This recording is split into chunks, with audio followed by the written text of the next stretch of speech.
Hello friends, आप सभी का बहुत बहुत स्वागत है। मैं हूं शिवम कुमार और आप देख रहे हैं ज्ञान एक्सपी। तो फ्रेंड्स, आज की इस वीडियो में हम डिस्कस करने वाले हैं हिंदी के टॉप 25 क्वेश्चंस।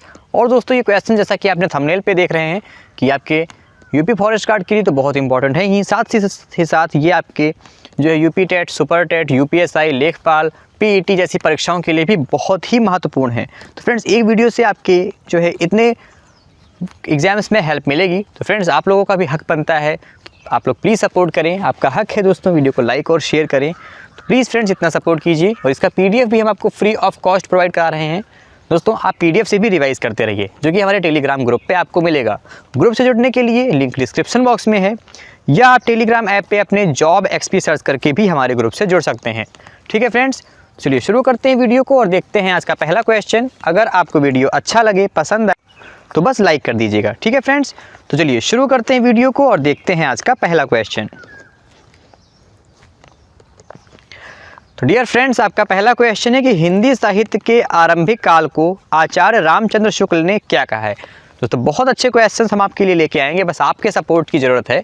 तो बताइए फ्रेंड्स कि हिंदी साहित्य के आरंभिक काल को आचार्य रामचंद्र शुक्ल ने क्या कहा है। आदिकाल, चारण काल, वीरगाथा काल या सिद्ध सामंत काल। तो वेरी गुड दोस्तों, और इस क्वेश्चन का राइट आंसर अगर आपने चुना है ऑप्शन नंबर सी, यानी कि वीरगाथा काल, तो बिल्कुल सही आंसर है आपका। तो हिंदी साहित्य के आरंभिक काल को आचार्य रामचंद्र शुक्ल ने क्या कहा है, तो ये कहा है वीरगाथा काल। Option number C is the right answer of this question. Clear friends, चलिए तो मेरे प्यारे दोस्तों, हम आपके लिए अगला क्वेश्चन लाए हैं। दोस्तों, आपसे एक बात कहना चाहूँगा कि हम आपका कम से कम समय में अधिक से अधिक क्वेश्चन कवर कराएंगे।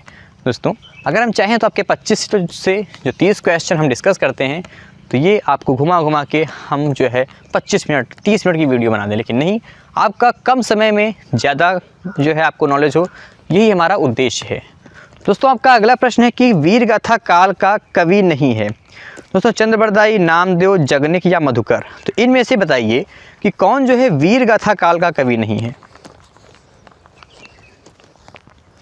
तो वेरी गुड फ्रेंड्स, और इस क्वेश्चन का राइट आंसर अगर आपने चुना है ऑप्शन नंबर बी, यानी कि नामदेव। ठीक है ना, तो बिल्कुल सही आंसर है आपका।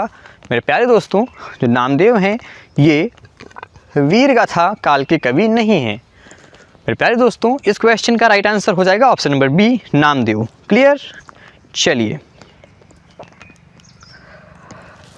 मेरे प्यारे दोस्तों, आपका अगला प्रश्न है कि वीरगाथा काल के सर्वश्रेष्ठ कवि माने जाते हैं। तो बताइए फ्रेंड्स कि चंद्रबरदाई, जगनिक, दलपति विजय या विद्यापति, तो इनमें से कौन जो है वीरगाथा काल के सर्वश्रेष्ठ कवि माने जाते हैं। साथियों, इस क्वेश्चन का राइट आंसर अगर आपने चुना है आपका ऑप्शन नंबर ए, यानी कि चंद्रबरदाई। ठीक है ना, तो बिल्कुल सही आंसर है आपका।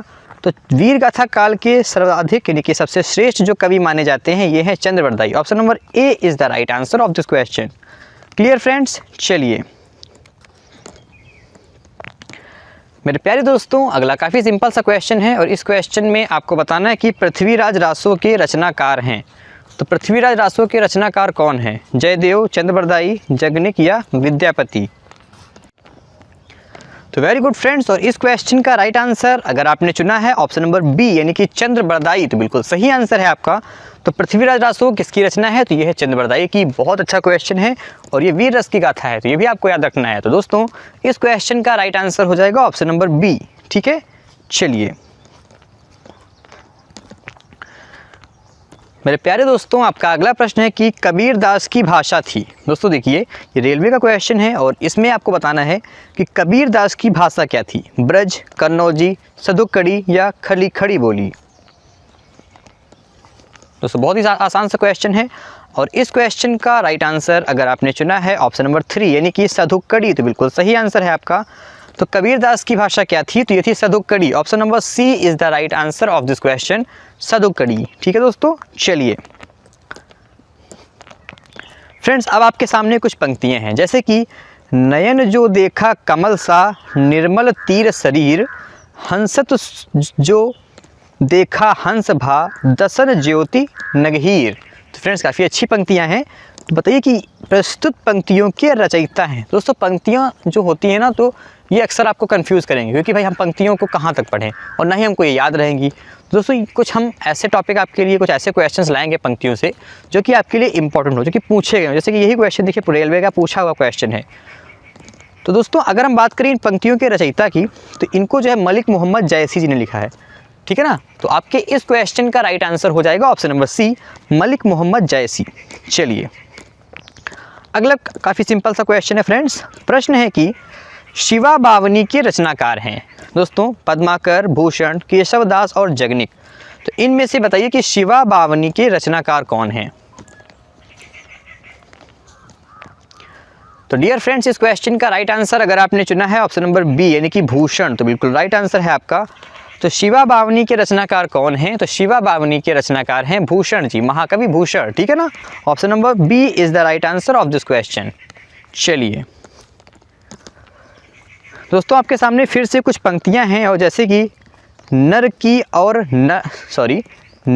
और नल नीर की गति एक कई जोए, जे तो नीचे हे चले ते तो ऊंचे हो। ये बिल्कुल सही बात है दोस्तों। इसमें जो है नर यानी कि आदमी और नल की यानी कि जो हमारा हैंडपम्प होता है, ठीक है ना, जो उसके नीचे पाइप्स लगे होते हैं, तो उसकी जो है तुलना की गई है। यानी कि इसमें ये कहा गया है कि देखिए जो पानी के जो नल हैं वो जितना नीचे होंगे वो उतना ही पानी ऊपर चढ़ सकेगा, चाहे थर्ड फ्लोर हो फोर्थ फ्लोर हो, ठीक है ना। वैसे ही इंसान को जितना थोड़ा सम्मान से रहेगा, झुक के चलेगा, ठीक है ना। झुकने का मतलब ये नहीं कि हम किसी दूसरे के जो है अत्याचार को सहें, ठीक है ना, ऐसा नहीं है। तो वही पूछा गया है, बताया गया है कि इन दोनों की सेम होता है।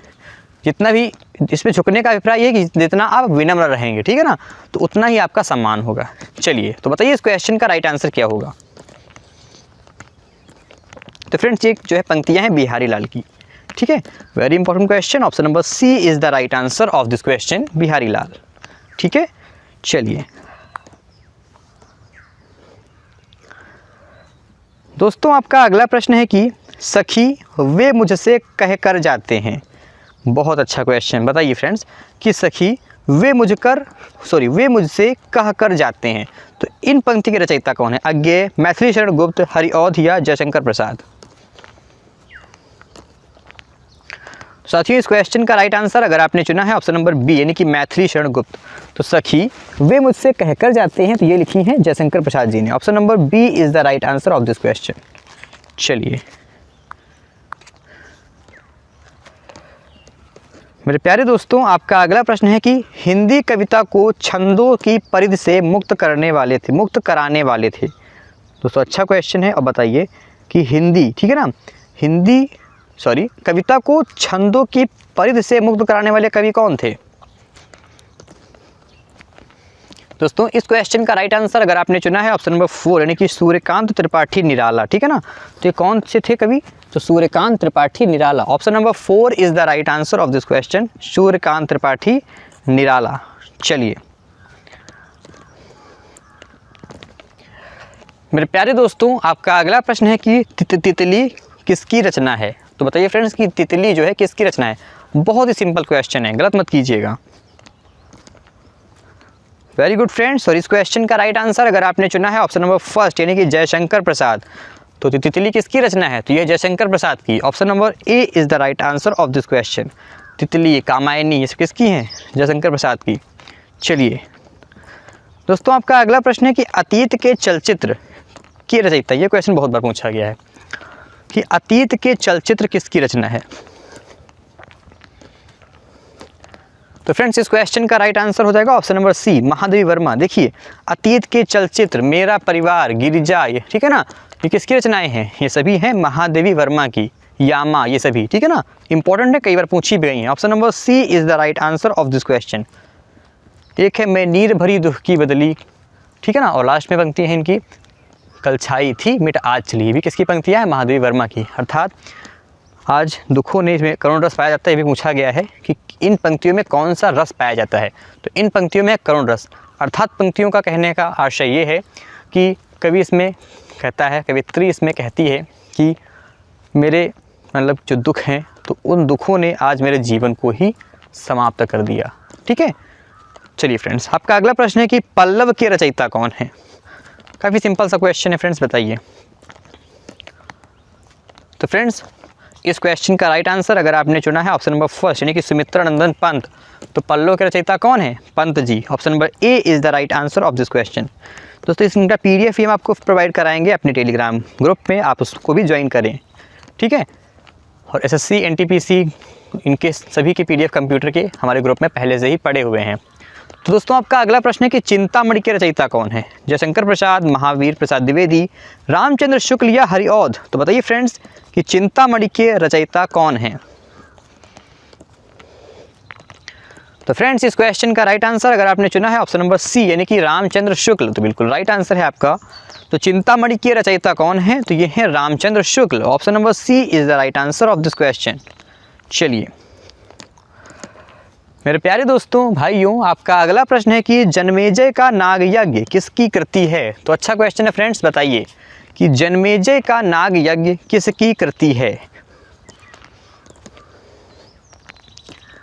वेरी गुड फ्रेंड्स, और आपके इस क्वेश्चन का राइट आंसर अगर आपने चुना है ऑप्शन नंबर बी यानी कि जयशंकर प्रसाद, तो बिल्कुल राइट आंसर है आपका। तो जयशंकर प्रसाद का जो है कौन सा नाटक है? ये जन्मेजय का नाग यज्ञ। ऑप्शन नंबर जो है B is the right answer of this question. Clear friends? चलिए तो अब हम देखते हैं अगला क्वेश्चन। तो फ्रेंड्स ये पंक्तियां हैं, फिर से काफ़ी अच्छी पंक्तियां हैं दोस्तों। आपकी पंक्तियां हैं कि हम दीवानों की क्या है हस्ती, आज यहाँ कल वहाँ चले, मस्ती का आलम साथ चला, हम धूल उड़ाते जहाँ चले। बहुत अच्छी पंक्तियां हैं। तो बताइए कि इन पंक्तियों के रचयिता कौन है? तो फ्रेंड्स इस क्वेश्चन का राइट आंसर अगर आपने चुना है ऑप्शन नंबर बी यानी कि भगवती चरण वर्मा, ठीक है ना।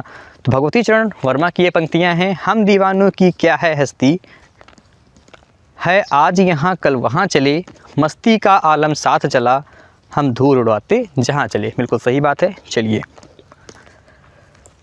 डियर फ्रेंड्स ये क्वेश्चन बहुत ही अच्छा प्रश्न है। और देखिए ये ग्राम पंचायत परीक्षा 1998 यानी कि UPSSC द्वारा ही पूछा गया है। प्रश्न है कि निम्नलिखित में से सबसे पहली अपनी आत्मकथा हिंदी में किसने लिखी? बताइए कि हिंदी में सबसे पहले अपनी आत्मकथा किसने लिखी?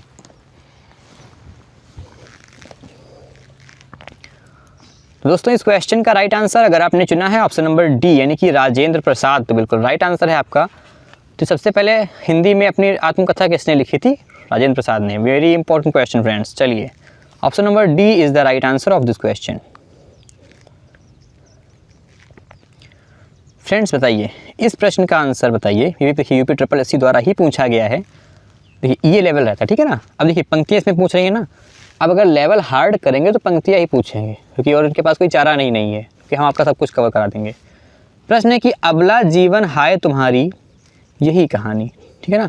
अबला जीवन हाय तुम्हारी यही कहानी, आंचल में है दूध और आँखों में पानी। काफ़ी भावुक कर देने वाली पंक्तियाँ हैं ये। अगर आप जो इसको प्रैक्टिकली सोचेंगे, किसी स्त्री का पति जो है उसकी मृत्यु हो गई है और छोटा सा बच्चा है गोद में, सोचो कितनी पीड़ा भरी अवस्था होगी वो, ठीक है ना। कि इसीलिए पंक्तियां हैं ये कि अबला जीवन हाय तुम्हारी यही कहानी, आंचल में है दूध और आँखों में पानी। काफ़ी भावुक कर देने वाली पंक्तियां कह छोड़ते हैं। तो बताइए फ्रेंड्स कि आपके इस क्वेश्चन का राइट आंसर क्या होगा? तो फ्रेंड्स देखिए ये जो पंक्तियां हैं ये हैं यशोधरा की, ठीक है ना।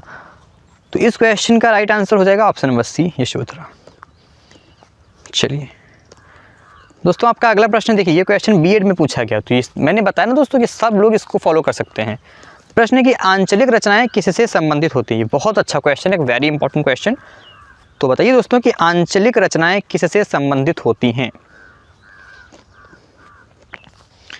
साथियों इस क्वेश्चन का राइट आंसर अगर आपने चुना है ऑप्शन नंबर सी यानी कि क्षेत्र विशेष से, ठीक है ना।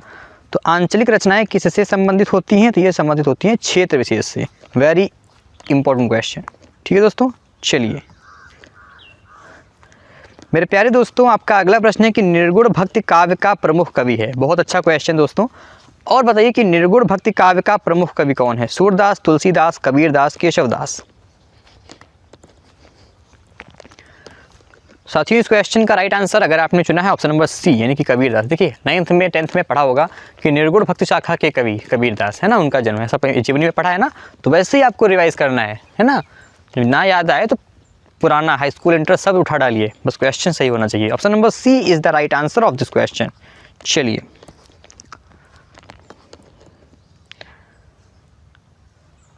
दोस्तों, आपका अगला प्रश्न है कि हिमालय के आंगन में उसे प्रथम किरणों का दे उपहार, उषा ने हंस अभिवादन किया और पहनाया हीरों का हार। तो ये सुबह काल का वर्णन इसमें कवि ने किया है। तो बताइए कि पंक्तियां के रचयिता कौन है ये? तो फ्रेंड्स ये है Jaishankar Prasad. Option number C is the right answer. देखिए ये भी देखिए, ग्रामीण पंचायत परीक्षा, अगर लेवल हार्ड करेंगे तो यही रखेंगे भैया, ठीक है। Option number C is the right answer of this question. चलिए फ्रेंड्स, अगला तो काफ़ी सिंपल सा क्वेश्चन है दोस्तों कि श्रद्धा किस कृति की नायिका है। तो श्रद्धा किस कृति की नायिका है आपको बताना है, बताइए। तो फ्रेंड्स श्रद्धा जयशंकर प्रसाद द्वारा रचित कामायनी की नायिका है, ठीक है ना। तो ये जयशंकर प्रसाद की रचना है, कौन? कामायनी, ठीक है ना। और इन्हीं की पात्र है श्रद्धा। श्रद्धा मनु का भी अच्छा नाटक है, कभी टाइम मिले तो पढ़िएगा। Option number A is the right answer. Friends आपका अगला क्वेश्चन है कि तरुवर फल नहीं खात है, सरवर पिए न पान। सही बात है भाई कि जो पेड़ होते हैं वो फल नहीं खाते हैं। तरुवर की पर्यायवाची शब्द भी आप याद कर लीजिए, पेड़, ठीक है ना। तो तरुवर फल नहीं खाते हैं, सरवर यानी कि तालाब, सरोवर पिए न पान यानी अर्थात पानी। तो भाई पेड़ को कभी फल खाते देखा है? नहीं। तालाब कभी पानी नहीं पीता। आपको अगर सूख जाता है तो भाई वो थोड़ी पीता है। चलिए फ्रेंड्स वैसे पढ़ते हैं बिना किसी टेंशन के। तो फ्रेंड्स इस क्वेश्चन का राइट आंसर हो जाएगा ऑप्शन नंबर ए, रहीम, ठीक है ना। रहीम, ठीक है। इसकी पंक्तियाँ हैं, ये हैं रहीम की। तो फ्रेंड्स ये क्वेश्चन तो आप लोगों ने बहुत बार पढ़ा होगा। इसमें अनुप्रास अलंकार में कि तरन तनुजा तट तमाल तरुवर बहुछाए। तो इस पंक्ति के रचयिता कौन है, बताइए। तो फ्रेंड्स इन पंक्तियों को लिखा है भारतेंदु हरिश्चंद्र जी ने। तो आपके इस क्वेश्चन का राइट आंसर हो जाएगा ऑप्शन नंबर ए, भारतेंदु हरिश्चंद्र। Clear friends? चलिए तो फ्रेंड्स आज की वीडियो में इतना ही। अगर आपको वीडियो अच्छा लगा हो, हेल्पफुल लगा हो, तो प्लीज़ दोस्तों वीडियो को लाइक और शेयर कर दीजिए। Thanks for watching. मैं मिलता हूँ आपसे नेक्स्ट क्लास में, तब तक के लिए अपना ख्याल रखिए, सेफ रहिए। Take care friends, bye bye.